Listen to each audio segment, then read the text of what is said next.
नमस्कार मित्रों, इस क्लास में आपका स्वागत है। आज बात करेंगे गंग कवि की और इनसे ज़रूर एक प्रश्न पूछा जाता है हर प्रतियोगी परीक्षा में, तो ये क्लास महत्वपूर्ण रहने वाली है।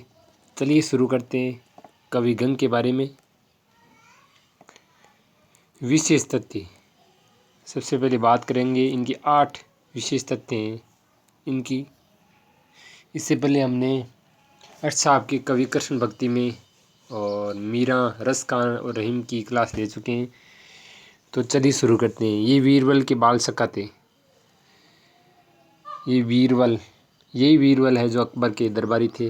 रहीम के भी विशेष पात्र थे, अच्छे दोस्त थे, अकबर के दरबारी थे। तो कथन पूछ लेंगे गंग के संबंध में कौन सा कथन संगत है। लेकिन चौथा जो पॉइंट है वेरी इंपॉर्टेंट लगा दो, इतना ज़्यादा इम्पोर्टेंट है और इतना ज़्यादा बार पूछा गया है। चंद छंद वर्णन की महिमा इनकी चर्चित रचना है। तो पूछ सकते हैं कि चंद छंद वर्णन की महिमा किसकी रचना है, तो आपका उत्तर होना चाहिए कवि गंग की। और इस रचना को खड़ी बोली की प्रथम रचना कहा जाता है। वेरी इंपॉर्टेंट बात है। खड़ी बोली की प्रथम रचना किसे कहा जाता है, तो आपका उत्तर होना चाहिए चंद छंद वर्णन की महिमा। वेरी इंपॉर्टेंट ये बात है, तो इसका आपको ध्यान रखना है।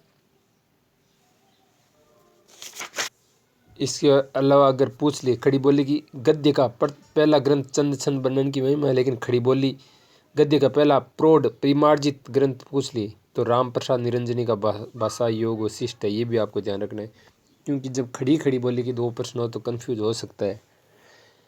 पहली गद्य पूछे तो है चंद वर्णन, और खड़ी बोली की पहला गद्य प्रौढ़ परिमार्जित पूछे तो आपको भाषा योग वशिष्ठ करना है। और आधुनिक काल में खड़ी बोली गद्य का पहला ग्रंथ पूछे तो वो है प्रेम सागर लल्लूलाल जी का। तो साथ में ये भी मैं जानकारी दूं क्यों कंफ्यूज नहीं हो। भिखारीदास जी का ये दोहा गंग के विषय में बेहद चर्चित है। वेरी इंपॉर्टेंट, ये दोनों ही चौथा और पांचवा इतना इंपॉर्टेंट है कि कई बार पूछे गए। एक तो चौथा और एक ये पांचवा। क्या कहा है भिखारीदास जी ने गंग के बारे में? क्या तुलसी गंग है, तुलसीदास जी और गंग। तो ये है तुलसी गंग दो भे सुकवि के सरदार। ये पंक्ति पूछ सकते हैं कि किन की है, तो ये भिखारीदास जी की बहुत बार पूछा जाता है। अगला देखो, शहजादा खुर्रम की प्रशंसा में एक छंद लिखे जाने के कारण नूरजहां ने इन्हें हाथी से कुचलवा दिया। तो किसकी प्रशंसा में पद लिखा? शहजादा खुर्रम के बारे में। और इस बात से नूरजहां नाराज़ हो गई और उसने हाथी से गंग को कुचलवा दिया। तब गंग ने ये दोहा कहा, नीचे देखो, कबहू ने भड़ुआ रण चढ़े कबहू बाजी बम्ब सकल सभाई प्रणाम करी विदा होत गविकंग। तो वेरी इंपॉर्टेंट है, ये ध्यान रखना है। इन्होंने श्रृंगार और वीरस में रचना की, ये भी ध्यान रखना है। इनकी कविता में बहुत भाषाओं का मिश्रण है, तो यहाँ से इंपॉर्टेंट प्रश्न बन सकते हैं।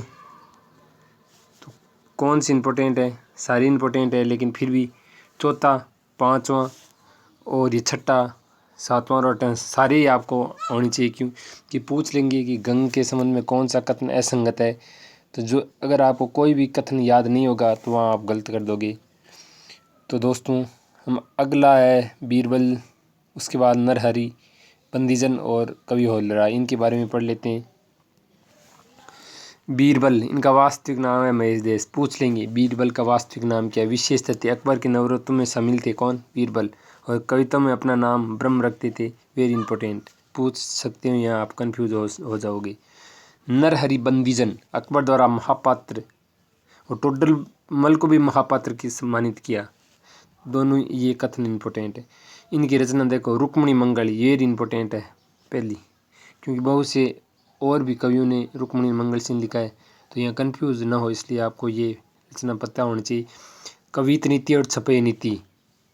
अगला देखो, इनके छपे को सुनकर अकबर ने गोवध बंद करवा दिया। तो इम्पोर्टेंट है, यहाँ से प्रश्न बनेगा कि किस कवि के छपे को सुनकर अकबर ने गोवध पर प्रतिबंध लगवा दिया। तो आपका एक ही उत्तर होना चाहिए, नरहरि बंदीजन। पद लिखो, अरिहु दंत तीनू धरे ताही नहीं मार सके कोई, अपराध कौन मोहि मरियत, मुहेहु चाम से वही चरण। तो ये भी आपको पता होना चाहिए।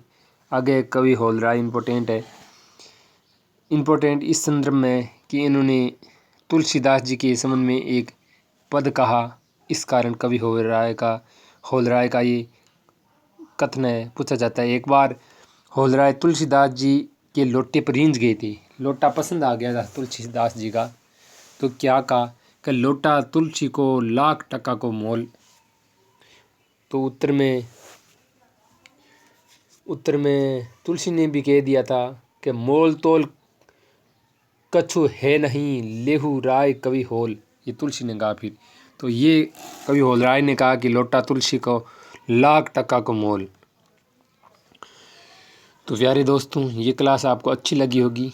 अगर अच्छी लगी है तो चैनल को आप सब्सक्राइब कर लीजिए ताकि नोटिफिकेशन मिल जाए, और अगली क्लास का आप इंतज़ार करिए। मैं जल्दी अगली क्लास लेकर आऊँगा। धन्यवाद।